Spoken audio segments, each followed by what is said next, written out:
Alex Carter would later realize that the knock on his door wasn't about rules. It was about power. The knock came at 7:43 a.m. Not a polite knock, not a neighborly one. 3 hard strikes that rattled the doorframe like someone wanted to be heard inside Alex's chest. Alex had just poured his first cup of coffee when it happened. He opened the door in socks and a hoodie, not expecting anything more serious than a package. Instead, 2 people stood there wearing identical navy blazers with the HOA logo stitched neatly on the chest. At the front was Patricia Wells, her posture stiff, her lips fixed in a smile that didn't reach her eyes. Behind her stood Greg Holt, tall, broad-shouldered, arms crossed like a human wall. "Alex Carter?" Patricia asked, even though she clearly already knew. "Yes." "We need to speak with you regarding multiple violations." Alex blinked. "Violations? Of what?" Greg stepped forward just enough to be uncomfortable. "Unauthorized exterior decor, improper waste placement, and noise complaints." Alex laughed quietly, more confused than amused.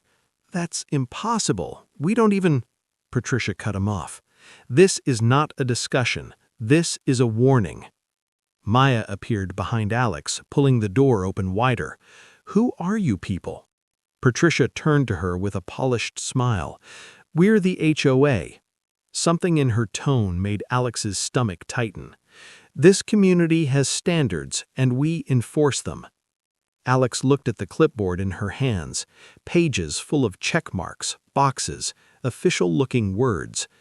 "But none of this is real," he said. "You can't just—" Greg leaned closer, voice low. "We can." Patricia nodded slowly. "Consider this your first notice." They turned and walked away without waiting for another word.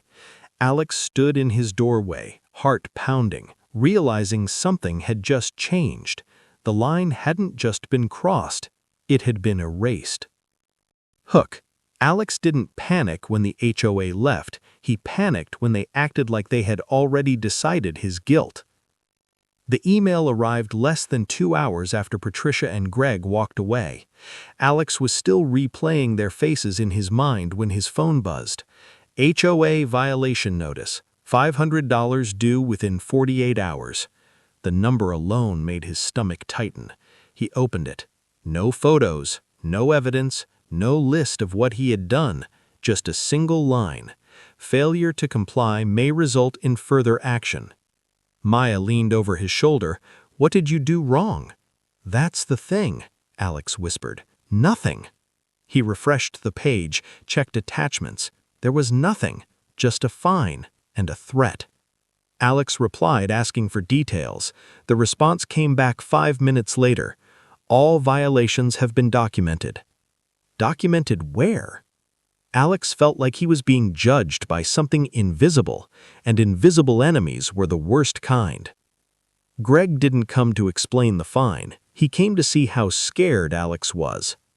That evening, Alex took the trash out and saw Greg standing by his driveway, pretending to check his phone, waiting. "You should just pay it," Greg said without looking up. "I don't even know what I'm accused of." Greg finally looked at him. "That's how it starts." Alex's throat tightened. "Starts what?" Greg stepped closer. "People who fight the HOA always lose. I'm trying to help you." "By threatening me?" Alex asked. "By warning you." When he walked away, Alex realized something chilling. This wasn't about rules. It was about obedience. Mrs. Ruiz didn't come to gossip. She came because she was afraid of being next. The knock came late at night. Alex opened the door to find Mrs. Elena Ruiz standing there, eyes darting nervously down the street. "They're doing it again," she whispered. "Doing what?" Maya asked. "They're scaring someone until they leave." Her voice shook. "They fined my neighbor until she lost her home. Another family moved away overnight." Alex felt his stomach drop. All because they said no to the board. Mrs. Ruiz looked at them like she was begging. "Please be careful." The HOA thought they had all the power until Maya lifted her phone. The next morning, Patricia and Greg showed up again. Patricia's smile was sharper this time. "We're here to confirm compliance," she said. Maya raised her phone. Patricia froze. "Put that away." "No," Maya said calmly. Greg took a step forward.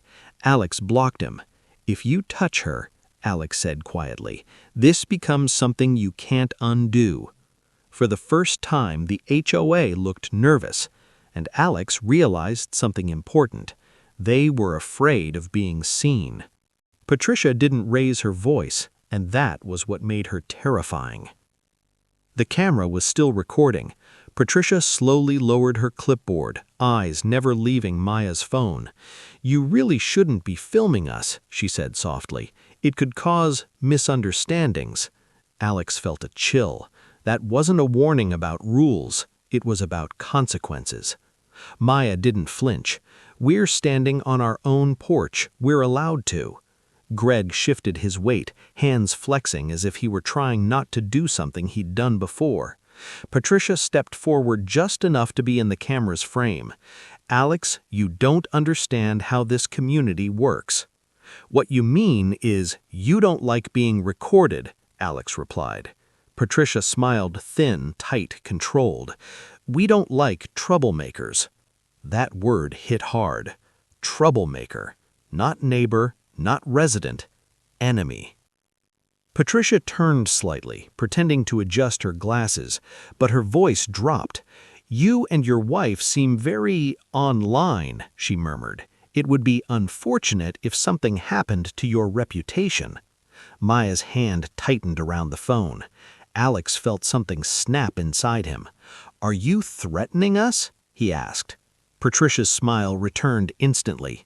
"Oh no," she said sweetly. "I'm just concerned." Greg finally spoke. "You should delete the video, for your own good." Then they turned and left. No shouting, no violence, just enough fear to crawl under Alex's skin. The HOA didn't expect Maya to do exactly what they feared most. Maya uploaded the clip anyway. Not with a caption, not with drama, just the video. Within an hour, it had thousands of views. Then comments. "Why is the HOA acting like that? That guy is clearly being intimidated. Why are they so scared of a camera?" Alex watched the numbers climb. Something was happening. Something the HOA couldn't control. Power always reveals itself when it starts to slip. Greg showed up that night. No clipboard, no blazer, just anger. "You think the internet's going to save you?" he snapped. Maya was already recording. Greg froze again. Alex stepped forward. "Say what you came here to say." Greg's jaw tightened. "You're making powerful people look bad." Alex smiled for the first time in days. "Good." Greg walked away without another word, but fear followed him. By morning, the HOA wasn't dealing with one homeowner. They were dealing with the world. The clip crossed 1 million views overnight. A journalist named Jordan Lee messaged them. "Can you talk?" Alex stared at the screen, heart pounding. This was no longer just about a fine. It was about exposure. And the HOA board had just realized they crossed the line, and someone pressed record. The moment the journalist called, Alex realized the HOA no longer controlled the story. The truth did. Jordan Lee's voice was calm, but something in it made Alex sit straighter. "I've seen your video," Jordan said, "and it's not just disturbing, it's familiar." "What do you mean?" Alex asked.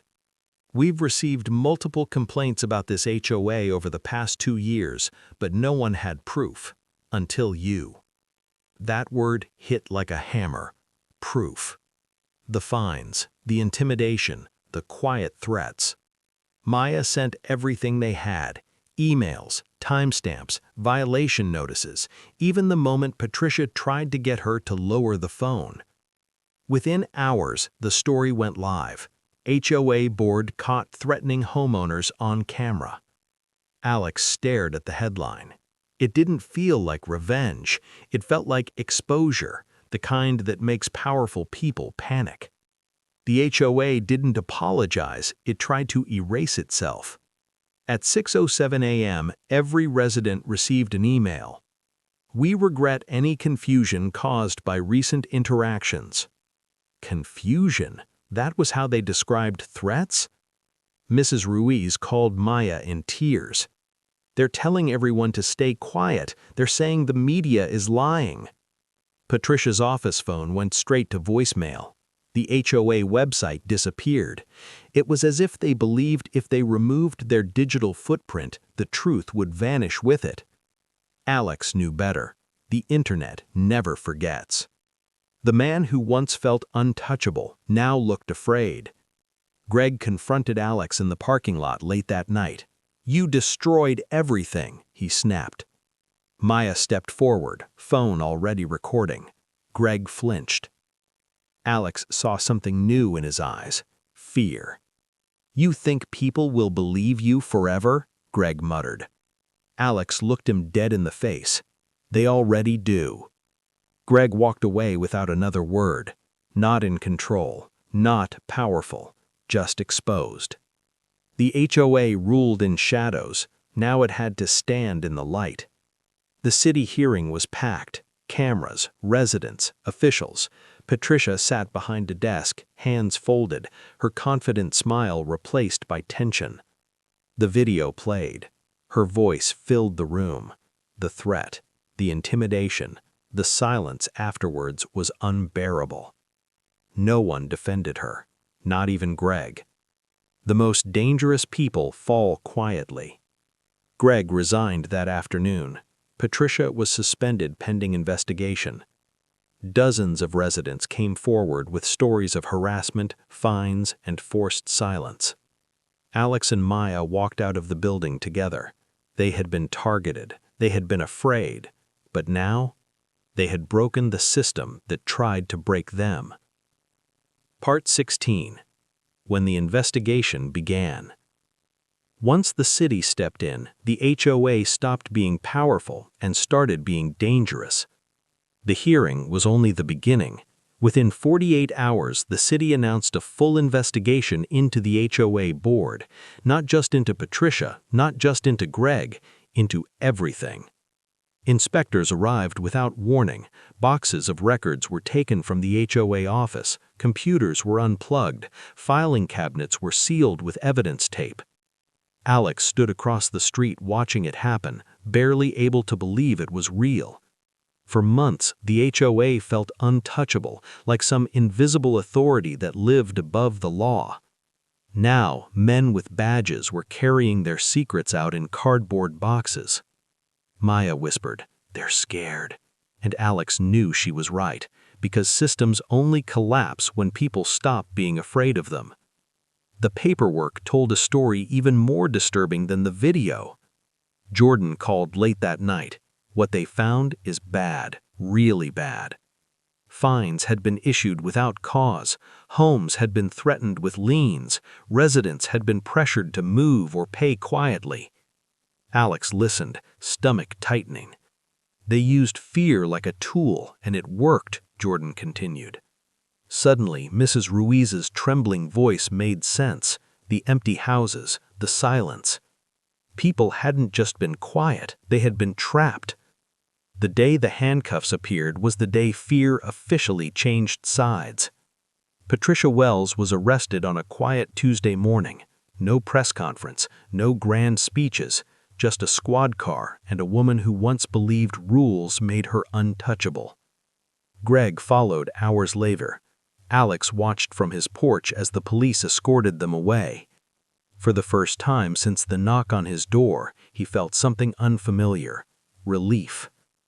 Once the first voice broke the silence, the rest followed. Residents came forward. Stories poured out: fines, threats, harassment, quiet intimidation.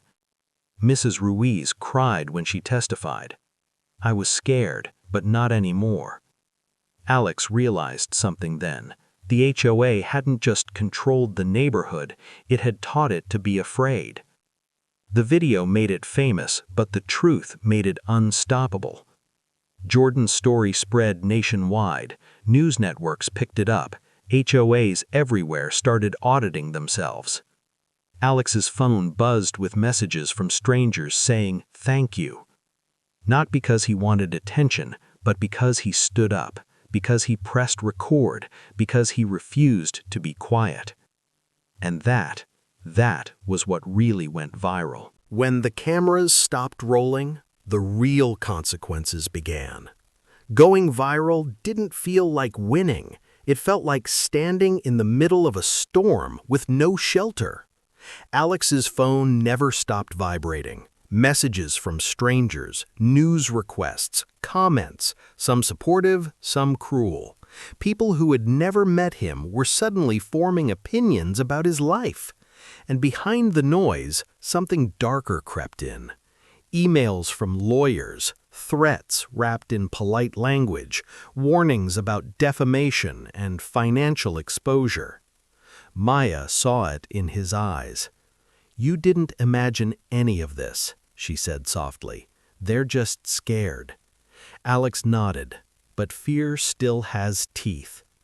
The people who stayed quiet the longest were the ones who looked the most ashamed. Neighbors started coming to their door, not in groups, one at a time. "I should have spoken sooner. I was afraid. I didn't know how bad it was." Alex listened. He didn't argue, but he understood something painful. Silence had protected the HOA, not ignorance, fear. The system tried to buy what it couldn't destroy. A representative from the HOA's legal team called. They offered money, relocation, a fresh start. All Alex had to do was stop talking. He laughed. "You don't fix abuse by moving the victim," he said. The line went dead. Justice doesn't always shout. Sometimes it finally lets people breathe. Weeks passed. The new HOA board held open meetings. Financials were posted publicly. Residents spoke freely without fear. Mrs. Ruiz smiled again. Children played outside. The neighborhood felt lighter. Not perfect, but honest. They thought the line was about rules, but it was about fear. Alex stood on his porch, the same place where it had all begun. He realized something that stayed with him. The HOA didn't fall because of a video. It fell because people stopped being afraid. And once fear dies, power follows.